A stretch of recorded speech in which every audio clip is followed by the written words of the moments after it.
안녕하십니까. 네. 먼저 하나님께 잠시 기도드리겠습니다. 하나님 아버지, 부족한 종을 주님의 자리로 부르셨으니 저의 입술을 주장하여 주시고 듣는 청년들의 귀를 열어주시기 원합니다. 그래서 오늘 말씀이 필요한 10년 가운데 하나님의 역사가 있기를 기도합니다. 길이요 생명이요 진리신 하나님 예수 그리스도 이름으로 기도드렸습니다. 아멘.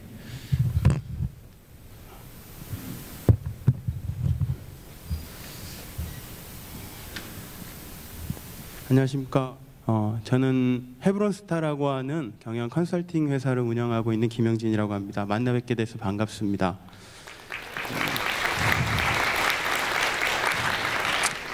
저는 오늘 이 자리에 말씀을 전하도록 이렇게 좀 초청을 받고 굉장히 많이 망설였는데요. 제가 성공한 사업가도 아니고 또 영적으로도 아마 여러분보다 조금 많이 못할지도 모릅니다. 여전히 질고의 시간을 신앙적으로 많이 겪고 있는 기업을 하는 사람입니다. 근데 순종하는 마음으로 오늘 이 자리에 서게 됐습니다. 처음에는 제가 딱히 여러분에게 드린 말씀이 없는 것 같았습니다. 근데 생각을 해보니까 기도하는 중에 제가 여전히 굉장히 현장에서 스트럭을 하고 있는 사업가로서 여러분들에게 드릴 말씀이 생각이 났습니다. 하나님께서 이런 마음을 주시는 것 같았습니다. 제 마음에 목동 다윗이 생각이 났는데요. 하나님께서 시골에서 양치기를 하던 목동 다윗을 불러내셨던 것처럼 제가 아무 계획도 없고 목적도 없었는데 그런 저를 불러서 이 일터 가운데 세우신 하나님을 생각했습니다. 어떻게 제가 다윗하고 비교할 수 있겠습니까? 하지만 이제 하나님을 의지하고 또 하나님을 따르고 순종하는 그런 마음에서 비슷한 생각을 하게 된 것 같습니다. 다윗의 인생을 잠깐 되짚어 보려고 합니다.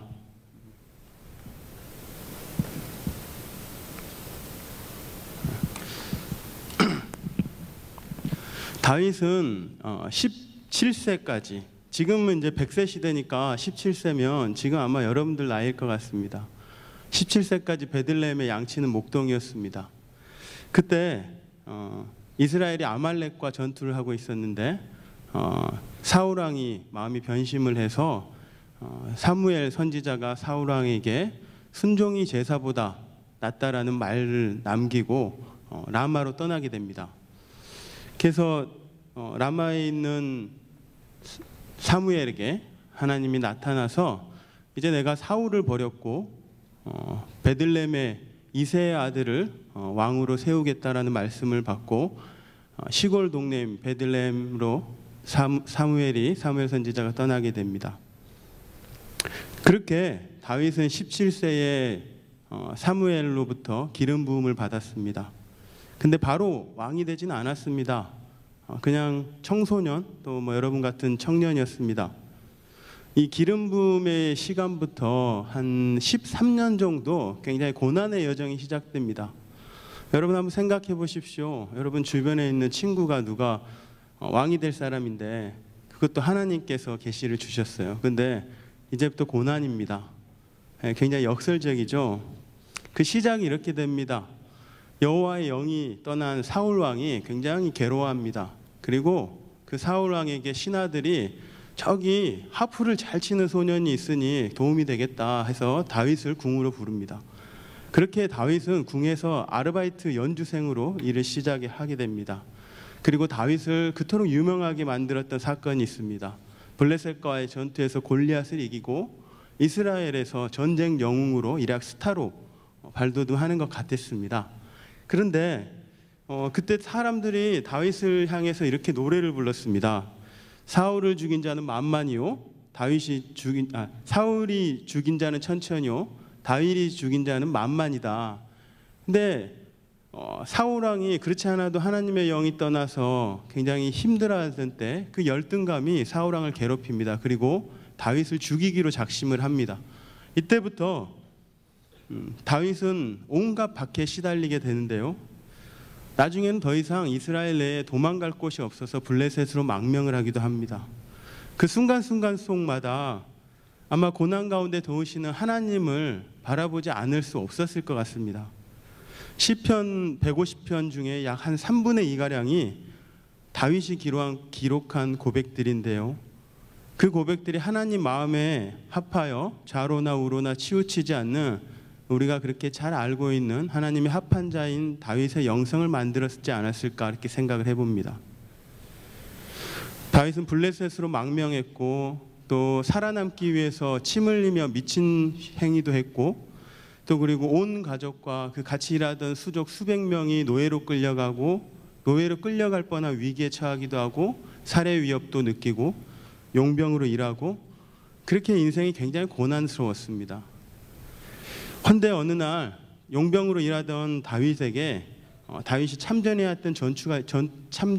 했던 전투가 있었는데 그 아말렉과의 이스라엘과 전투에서 용병으로 일하고 있을 때니까 이제 이스라엘이 상대편이죠. 그래서 전투에 나갔어야 되는데 아기스 왕이 그 신하들이 다윗은 보내면 안 된다 이렇게 참소를 해서 이제 다윗이 그 전투에 나가지 못하게 됩니다.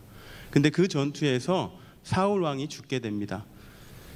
14년 동안이나 다윗을 생명을 위협을 하던 사울 왕이 대적이 죽었습니다. 그리고 이때 다윗이 하나님께 묻고 응답을 받고 헤브론이라는 곳에 정착을 하게 됩니다. 다윗의 나이가 이제 30세가 됐습니다.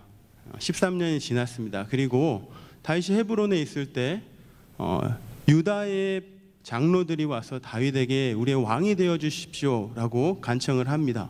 그리고 다윗이 유다의 왕이 됐습니다. 하지만 이스라엘의 남은 11지파에서는 여전히 다른 왕국을 만들었습니다. 사울 왕의 장군으로 있던 아브넬이라는 사람이 사울 왕의 아들이었던 이스보셋을 세워서 섭정을 시작을 하고 그 섭정이 그 이후에 7년 동안 지속되게 됩니다. 그래서 이스라엘은 남북이 분열된 상태에서 있게 됩니다. 그런데 7년이 지났을 때 이 북이스라엘의 계파 싸움으로 나라가 그 왕들이 다 또 죽게 되는 사건이 일어납니다. 그래서 11지파의 나머지 장로들이 또 와서 다윗에게 통일왕국의 왕이 되어 주십시오라고 부탁을 합니다. 그리고 다윗이 통일왕국의 왕이 됩니다. 이때가 다윗이 37세가 되었습니다. 기름 부음을 받은 지 20년 만에 통일왕국의 왕이 되었습니다. 근데 신기하게도 다윗은 왕이 되기 위해서 피도 흘리지 않았고 칼도 뽑지 않았고 의도하지도 않았고 계획하지도 않았고 애쓰지도 않았습니다. 그저 사람들이 와서 해달라고 했습니다. 그래서 왕이 됐습니다. 이후에 다윗은 큰 업적을 이룹니다. 여부스성을 치고 예루살렘을 도읍으로 정하고 또 블레셋을 격파하는 큰 역사적인 업적들을 세우게 됩니다. 만약에 여러분들이 다윗과 같은 이 상황이라면 어떻게 하시겠습니까? 이제 고난의 세월이 끝났습니다. 이제 통일왕국의 왕이 됐습니다. 그것도 그때 이스라엘은 지금보다 훨씬 강력했습니다. 그래서 중동 전체를 굉장히 힘을 좌우할 수 있는 힘과 능력이 생겼습니다. 그리고 왕이 됐으니 뭐든지 다 할 수 있죠. 그리고 또 믿음의 사람이잖아요. 그래서 아마 하나님을 위해서 뭔가 하고 싶지 않았겠습니까? 그래서 첫 번째로 다윗은 계획을 세웁니다. 하나님의 언약궤를 예루살렘으로 들어오겠다.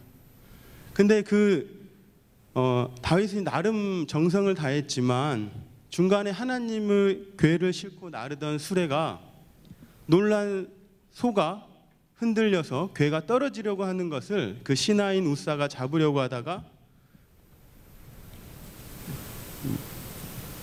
죄송합니다.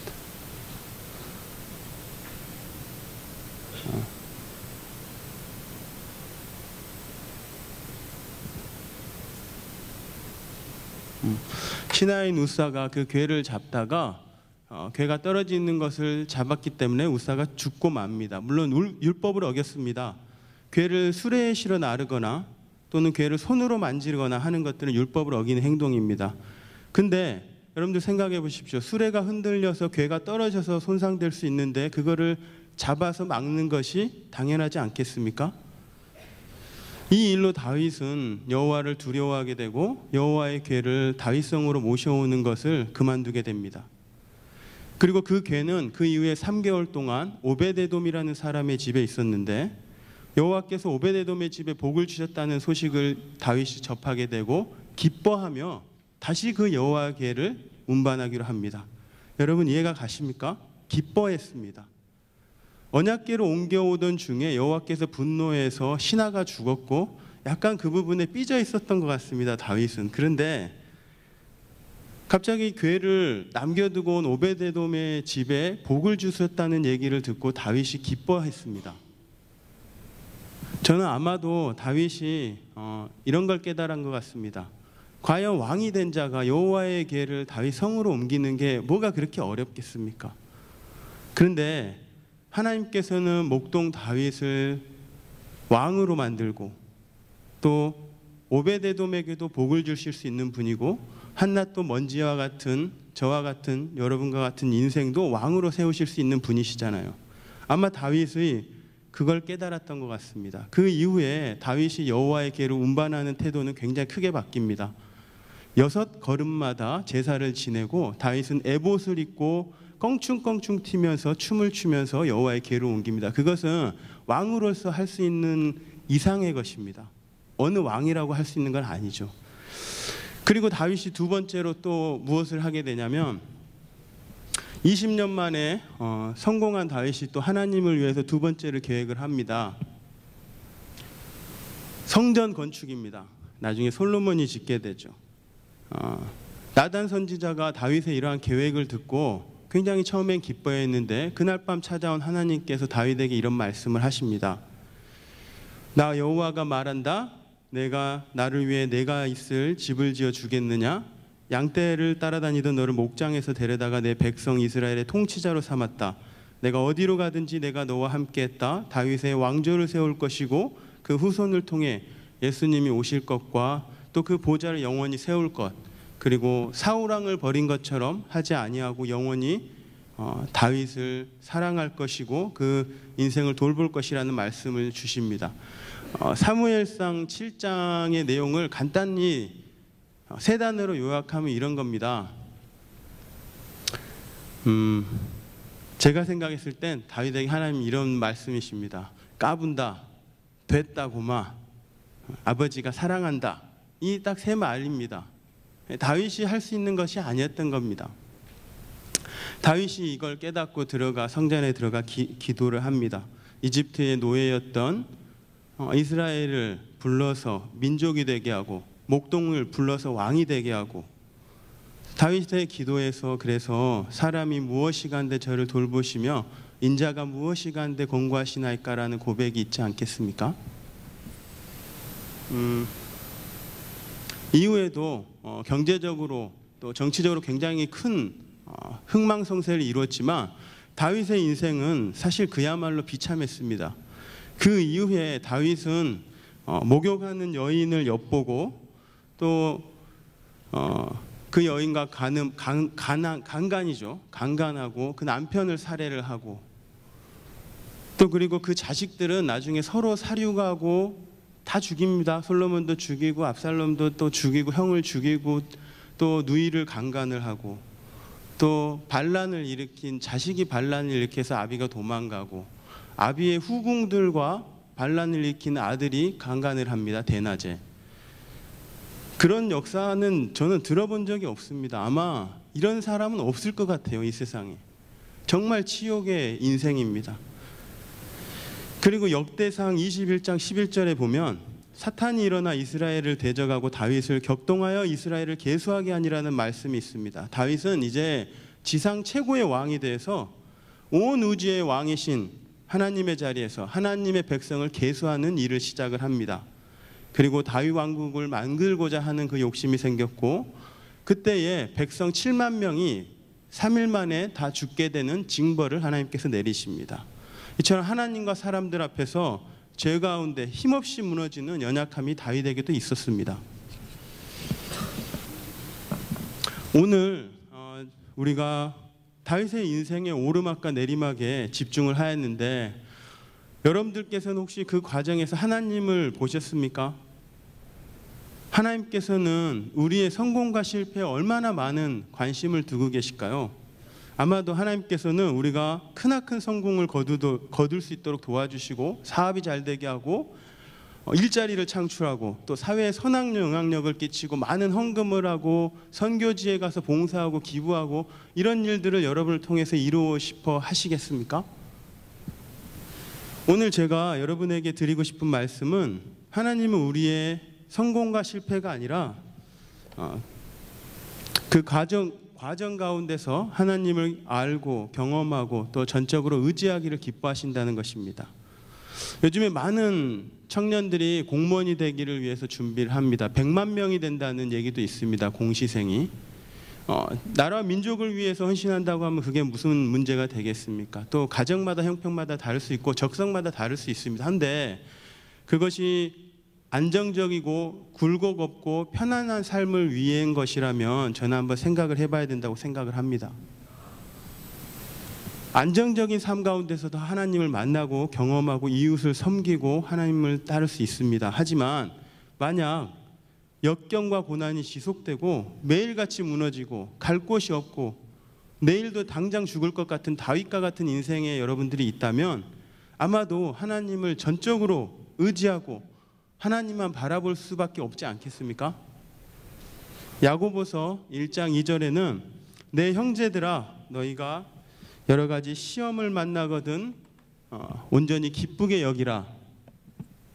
그리고 시편 34편 18절에는 여호와는 마음이 상한 자에게 가까이 하시고 중심에 통회하는 자를 구원하신도라 하였습니다. 다윗의 인생을 한번 보십시오.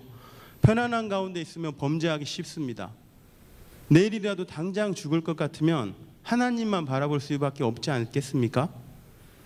여러분 좁은 길로 가십시오. 낯선 환경에 여러분들을 던지는 것들을 두려워하지 마시기 바랍니다.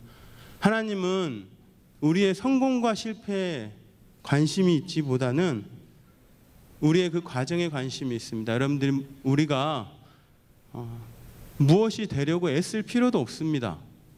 그 목적지는 하나님이 정하십니다. 그 과정에서 그저 하나님을 경험하고 기뻐하는 것뿐입니다. 만약 여러분들이 다윗처럼 쓰실 하나님의 도구라면 아마 하나님께서 훈련시키실 것입니다. 실패하는 것들을 두려워할 필요가 없습니다. 사람들의 비난을 두려워할 필요가 없습니다. 저는 지금의 회사를 운영하기 전에 9년 정도 직장 생활을 했었는데요. 그러던 중 문득 그 일이 굉장히 행복할 수 없다는 생각을 가지게 되었고 그리고 회사를 그만두고 2009년도에 창업을 하게 됐습니다. 그리고 정말 많은 하나님의 인도하심을 경험을 했습니다. 하나님께서는 제가 고객을 만나러 갈 때 예산도 제게 주셨고 말씀도 제게 누워주시고 어려운 일이 생길 때마다 지혜도 주시고 그 상황들을 다 인도해 주셨습니다. 근데 여러분들 다윗의 인생에서 보셨지 않습니까? 그러면 부르심을 받은 그 인생은 그 이후로 다 탄탄대로가 됩니까? 그렇지 않습니다. 사업이 탄탄대로가 되는 것 같아서 교만해지면 어김없이 치십니다. 그리고 높아지면 낮추시고 또 사업이 잘 되는 것 같아서 또 기분 좋아서 술 한잔하고 그러면 다음날 계약이 파기되고 이런 일들을 하나님을 통해서 경험을 했습니다. 저는 처음에 사업장을 쓸 공간이 없어가지고 약 10개월을 사무실이 없이 지냈습니다. 또 사무실에 마음에 드는 사무실이 생겨서 심지어 교회에 우리 형제들이 거기 가서 기도해야 된다 그래가지고 7바퀴를 돌고 기도를 했습니다. 당장 계약이 될 줄 알았어요. 근데 그런 일이 일어나지 않았습니다. 그 사무실도 얻지 못했습니다. 물론 그때는 알지 못했지만 하나님의 계획이 있었습니다. 저희는 처음에 자본금 1,700만 원을 가지고 제가 사업을 시작을 했는데 사실 직장 생활 9년 했는데 모아둔 돈이 없어서 결혼도 했었습니다. 근데 창피하지만 카드론으로 1,700만 원을 꿔가지고 자본금을 냈습니다. 아내에게 차마 얘기할 수가 없었습니다. 그러다가 냉난방도 안 되는 허름한 사무실에 사무실을 얻고 또 거기서 예배하는데 하나님께서 굉장히 큰 은혜를 부어주셨던 기억이 납니다. 회사를 시작한 지 얼마 안 됐을 때 저기 몽골의 울란바타라는 그 수도에서 한 36시간 정도를 차를 타고 가면 자부항이라는 도시가 있는데요. 그곳에 아웃리치를 가게 됐습니다. 거기서 큰 은혜를 받았는데 그래서 제가 돌아와서 하나님께 그렇게 기도를 했습니다. 주님, 제가 저기 하나님도 모르고 너무 가난한 땅들이 있는데 학교와 병원과 교회가 지어지는 데 쓰임받고 싶습니다라고 기도를 했습니다. 그리고 뭔가 그 연결고리를 찾기 위해서 제가 하던 사업장의 컨설팅 방향을 해외 진출과 관련된 컨설팅으로 바꿨고, 또 해외에 여러 가지 MOU를 맺고 사업들을 기획을 하게 되었습니다. 그래서 해외에 있는 기관들에 연락을 하고 이메일 보내고 찾아가게 되고 하게 됐습니다. 지금은 1년에 비행기를 한 30-40번 정도는 타게 되는데, 그때는 사실 해외에 MOU를 맺으러 가는 것들을 꿈꾸는 게 그렇게 쉽지는 않았습니다. 저희 아내가 회사에 사무실도 없고 직원도 없고 그리고 뭐 돈도 없고 월급도 안 나오는데 해외에 MOU 맺으러 간다고 그러니까 저한테 협파에 바람 들었다고 그랬습니다. 근데 제가 부인할 수 없었습니다. 누가 봐도 그렇게 생각할 수밖에 없지 않겠습니까? 만약 그때 하나님께서 저와 동행해 주시고 그 마음을 주시지 않았다면 그런 용기를 내기 힘들었을 것 같습니다. 지금은 저희가 상해와 또 자카르타, 호치민, 마닐라 해외 지사를 운영을 하고 있고, 또 세계 여러 곳에 20여 개 정도 회사와 기관과 같이 협력해서 일을 하고 있습니다. 근데 늘 좋은 일만 있는 것만은 아닙니다. 회사가 잘 되는 것이 무슨 득이 있겠습니까? 하나님께. 하지만 그 인고의 시간을 통해서 하나님과 가까워지고 친밀해지고, 또 역경을 해결하는 지혜를 배우고, 또 내 인격이 하나님 말씀으로 다듬어지는 것, 그 이상으로 무엇이 의미가 있겠습니까? 최근에도 정말 파란만장한 일들이 많이 있었습니다. 2년 전에 저희가 청년 스타트업들을 보유하고 투자하는 일을 시작을 했는데, 그 과정에서 저희가 굉장히 빠른 궤도로 성장을 하게 됐습니다. 스스로 고백하지 않을 수가 없었습니다. 하나님께서 이 일들을 인도하고 계시다는 것을. 너무 잘 되는 것 같았습니다. 승승장구하는 것 같았고, 시장의 부러움을 한 몸에 사는 것 같았습니다. 딱 우리가 할 일이었습니다. 근데 제 마음에 또 교만해지는 마음이 들었고, 또 하나님께 이제 내가 뭘 할 수 있겠다는 생각이 들었습니다. 뭘 해드릴 수 있겠다는 생각이 들었습니다. 그리고 하나님께서 저를 낮추시기 위해서 또 위기가 왔습니다. 굉장히 작은 일이었는데요. 정말 그 작은 일들이 한순간에 그 회사를 어려운 가운데 처하게 했습니다. 물거품처럼 만들어버렸습니다. 저는 이해가 안 갔습니다. 왜냐하면 하나님께서 그렇게 역사하셔서 만든 일들을 하나님 왜 그렇게 또 물거품처럼 없애버릴까?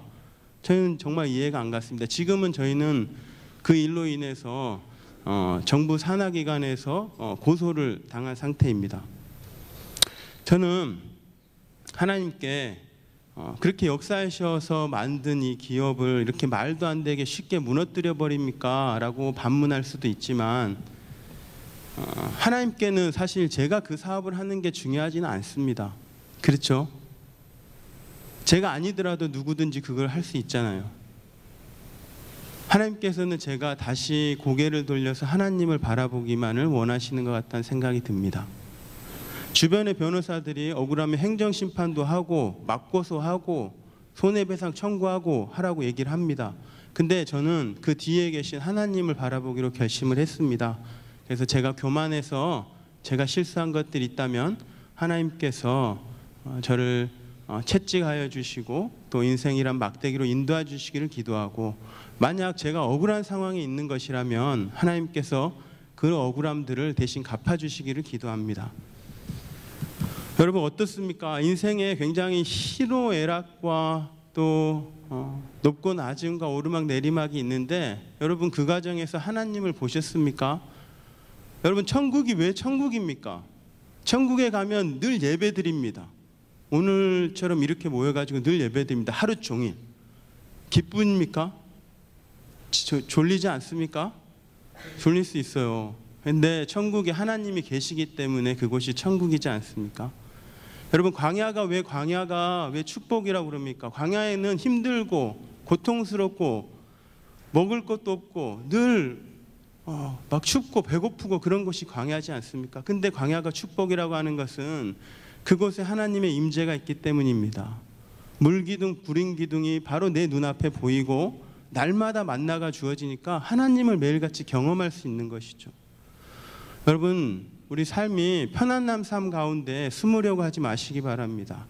하나님을 전적으로 의지할 수밖에 없는 낯선 환경 가운데 여러분들을 던지시길 바랍니다. 좁은 길로 가시고 날마다 숨통을 재워오는 그 고난의 환경 가운데서 하나님을 전적으로 의지하시는 우리 모두가 되기를 바랍니다. 잠깐 기도하겠습니다. 주님, 오늘 이곳에 많은 주의 청년들을 불러주심을 감사합니다. 사람이 교회 갈지라도 걸음을 인도하시는 분은 여호와시니 오늘 순종하며 결단하는 주의 종들을 축복하여 주십시오. 우리의 중보자이신 예수 그리스도 이름으로 기도드렸습니다. 아멘.